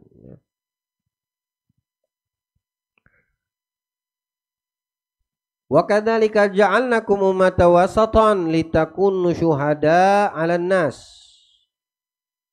Dan demikian pula kata Allah, kami telah menjadikan kamu umat Islam umat tengah-tengah. Ya, wasaton pakai fathah. Bukan wastun. Sinnya ndak pakai kasroh. Kalau sinnya pakai kasroh dia ndak tengah-tengah betul. Agak bergeser dikit tuh ada. Tapi kalau ini namakan tengah-tengah, ya antara sisi kanan dan kiri sama, itulah titik tengahnya. Kanan 10, kiri 10 kalau dari 20 tengah-tengahnya. Ya, start tengah. Tapi kalau wastun itu mungkin dari 20 itu satu 11, satunya 9. Tipis, atau 10 setengah, yang ini 9 setengah. Tapi kalau wasaton tengah-tengah betul. Siapa? Kita umat Islam ini adalah umat tengah-tengah, supaya kita bisa melihat, mempelajari kanan kiri secara mu'tadil, secara rata, menyikapi segala sesuatu dengan titik tengahnya dulu. Jangan langsung ngambil keputusan, jangan tergesa-gesa. Nah, kenapa dinamakan umat Islam umat pertengahan?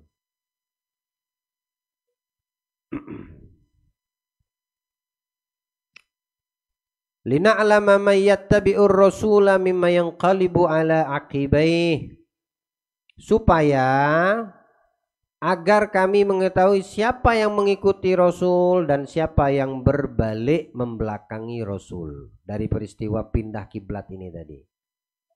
Nah, ada di antara mereka ahlul kitab yang berpegang dengan keyakinan kitabnya. Akhirnya mereka beriman kepada Nabi Muhammad karena memang itu yang ditunggu. Tertulis di kitab mereka itu Nabiyul Qiblatain, Nabi dua kiblat. Nah, sekarang kiblatnya masih menghadap ke Baitul Maqdis, ya, Masjidil Aqsa. Ketika turun ini ayat pindah ke Ka'bah Masjidil Haram, terbuktilah apa yang ada di dalam kitab sebelum Al-Quran. Ini betul-betul Nabi dua kiblat yang kita tunggu ciri-cirinya. Nah, sekarang sudah dapat. Ada yang mempertahankan dengan kekufurannya dari bangsa Yahudi, tidak lain itu sebabnya adalah sombong. Ya, karena kesombongan yang ada pada dirinya dan terlalu fanatik terhadap nabi-nabi dari kalangan Bani Israel sehingga mereka tidak mau beriman kepada Nabi kita Muhammad sallallahu alaihi wasallam. Baik, kalau Nabi saat berada di Mekah setelah Fathul Mekah, kan kiblatnya kan sudah menghadap ke Ka'bah tuh. Bagaimana Nabi sholat? Nabi sholat tidak mau membelakangi Masjidil Aqsa. Jadi Nabi berdiri posisinya di antara Ruknul Yaman dengan Hajar Aswad. Misalnya ini Rukun Yaman, ada batu kecil, ini ada Hajar Aswad. Nabi di tengah-tengah sini. Ya. Nah, Nabi di sini. Karena ketika Nabi ngadep ke sana, langsung kena Masjid Nabawi, langsung nabrak juga ke Masjidil Aqsa. Adabnya Nabi Muhammad. Ketika berada di Masjidil Haram, beliau tidak mau sholatnya dari sisi sini. Nah, dari pintu Ka'bah misalnya. Sono kan Masjidil Aqsa. Sholat di pintu Ka'bah. Pernah Nabi sholat? Pernah. Bahkan berjamaah dengan Malaikat Jibril.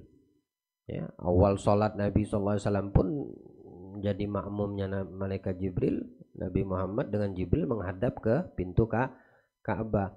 Tapi ketika sudah turun ini ayat menghadap ke Ka'bah kiblatnya, dan di saat posisi Nabi berada di Masjidil Haram, Nabi tidak sholat dari sini, dari sini, dari sisi sana, tapi Nabi ngambil antara Ruknul Yaman dengan Hajar Aswad, supaya Nabi tetap menghadap Ka'bah kiblat, terus menghadap ke kiblat Masjidil Aqsa, tidak membelakangi. Kecuali kalau Nabi balik lagi ke Madinah. Kalau Nabi balik ke Madinah, pasti membelakangi Masjidil Aqsa dan menghadap ke kiblat yang disenangi oleh Nabi, yang diridhoi oleh Nabi. Mana kiblatnya? Ka'bah. Makanya Allah mengatakan Fawalli wajhaka syatral falanwalliyannaka kiblatan tardaha.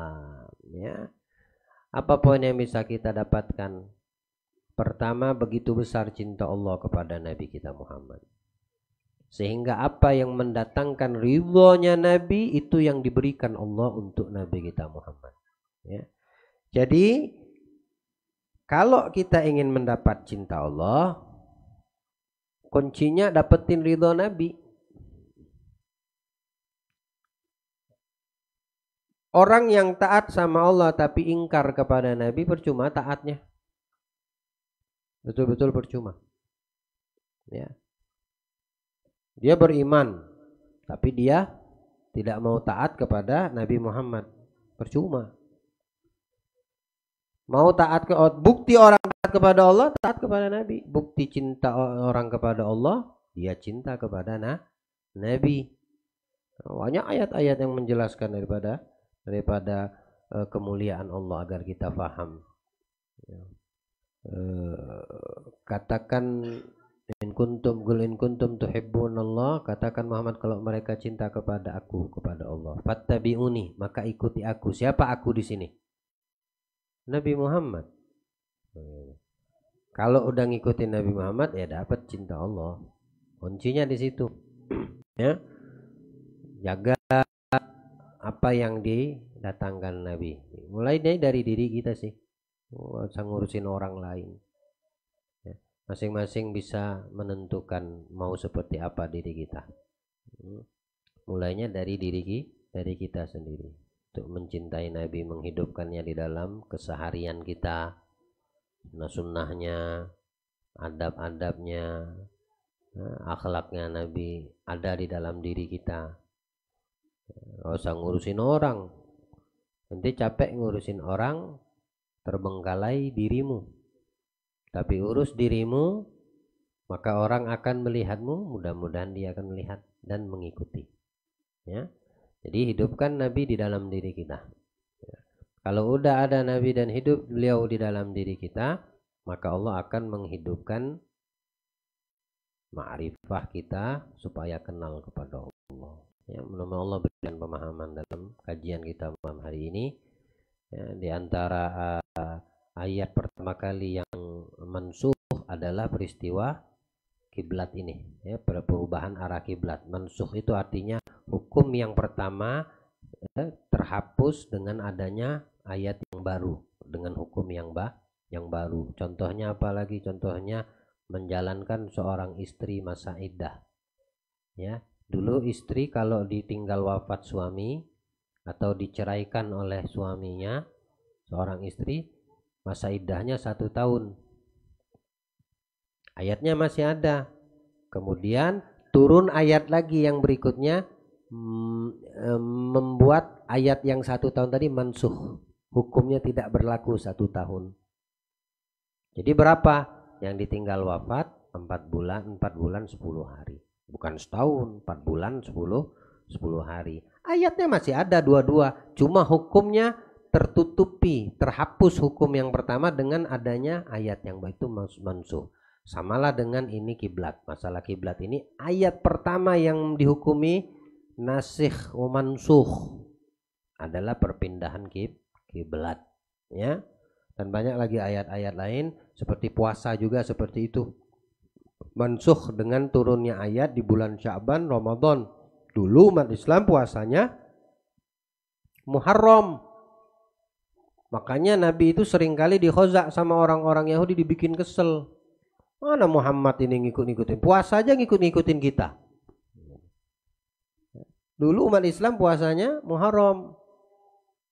Akhirnya turun ayat puasa Roma. Ya ayyuhalladzina amanu kutiba alaikumussyam kama kutiba alal ladzina min qablikum. Puasa orang sebelum kalian sekarang aku hapus, kata Allah. Kewajiban kalian puasa apa? Ramadan. Berapa? 1 bulan. Kalau puasa sebelumnya 1 hari. Orang-orang terdahulu Bani Israel sehari puasa. Ya, ada yang 10 hari. Nah, Nabi dulu masih ngikutin ke situ.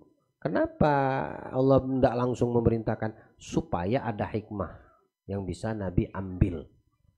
Nah, dan menghapuskan daripada itu kalimat mereka Nabi mengikuti kalangan Bani Israel, orang-orang Yahudi, turun ayat puasa yang menyempurnakan daripada puasa mereka orang Yahudi.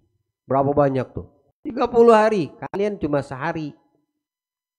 Umat Islam wajibkan sempurna 30 hari. Bukan berat. Berat itu bagi orang yang malas. Segala sesuatu itu berat tuh bagi orang yang malas. Betul. Camkan baik-baik. Kita kalau udah malas sama pekerjaan baik, sama ibadah, jadinya berat. Yang ringan jadi berat. Contoh, subuh 2 rakaat itu berat nggak? Nggak ada berat. Tapi kalau orang malas, berat menurut dia. Salat subuh itu. Padahal apa beratnya 2 rakaat? Mana beratnya 2 rakaat? 2 rakaat sama 4 rakaat, mana yang lebih beban? Kalau kita katakan ini beban. 2 kilo sama 4 kilo? Yang 4 kilo lah, bebannya lebih gede. Ya toh? 2 rakaat sama 4 rakaat. 4 rakaat lebih banyak. 2 rakaat sedikit, tapi kenapa berat? Nah, karena di situ tidak adanya kemauan. Tidak adanya kesungguhan. Males. Tapi kalau diumumkan di masjid di Juwata Laut ini, yang sholat subuh besok dapat emas 10 gram. Logam mulia lagi naik harga. 1 orang saya beri, kata orang nih, kata orang tajir misalnya di Juwata Laut, yang besok sholat subuh berjamaah di masjid At-Taqwa kan namanya. Nah, saya hadiahkan per orangnya per kepala 10 gram logam mulia. Saya yakin penuh tuh At-Taqwa. Kenapa? Karena ada iming-iming. Yang berat tadi bagi dia jadi nyari, dibuatnya ringan. Kenapa? Ada 10 gram menanti. Tapi ketika Allah mengatakan yang sholat subuh dia yang menjadi saksi sholat dia adalah malaikat, tetap aja tidur. Yang sholat subuh kata Allah masuk surga, tetap aja tidur. Kenapa? Nah, disitulah kita ini tertipu. Manusia ini kalau tidak melihat langsung nggak percaya. Ya. Tapi bagi orang yang imannya kuat, tanpa harus dia lihat, sudah kelihatan. Sehingga ibadah yang menurut orang lain berat, mudah bagi dia, gampang. Yang berkaitan dengan Allah dan Nabi yang berat, mudah bagi dia. Semuanya gampang. Ya. Dari sono ke sini berat nih, jauh sebetulnya. Ya. Nanti rumah itu di sini. Dari sono ke sini berat. Kalau ngikutinnya berat. Tapi kalau seandainya dia melihat, oh di sana ada Allah, di sana ditunggu aku sama Nabi Muhammad, manalah berat ya. Apalagi dalam keadaan sehat afiat. Beda kalau dia lagi sakit. Oh besok ada Juwata lagi nih. Oh beratnya lu. Kemarin aja udah Juwata. Aduh besok Juwata lagi ya Allah. Kalau ngikutinnya berat. Di sini juga. Aduh majelisnya ditarakan beratnya. Sama lah. Karena kalian memberatkan kebaikan, maka jadinya berat. Tapi kalau kalian minta sama Allah, ya Allah mudahkan, ringankan, gampangkan semua yang bernilai akhirat untuk diriku melakukan, maka Allah akan mudahkan. Jangankan masih wilayah tarakan ini, jauh dari itu kalian kejar itu masih bisa kalian dapat. Allah berikan pemahaman insyaallah. Allah berikan kita ilmu yang bermanfaat dan dimudahkan kita untuk mengamalkan insyaallah. Al-Fatihah binati syifa. Selamat Riyadi bin Usman ya. Usman atau Ngusman? Hah? Siapa yang nulis nih? Selamat Riyadi bin Usman. Liman awsana bidu'a syifa'na al-mu'minin wa minal muslimin min Allah yashfihim syifa'an ajilan wa tislamana wal alama wa binyati anna Allah yaghfir li abdikal faqir Sanusi bin Sampe wa Miryani binti Salim. Betul ya? Allah yang darajatnya fil jannah yaghfirullah wa lahum wa ala kulli salih. Nabi Muhammad al-Fatihah. Ya, betul ya.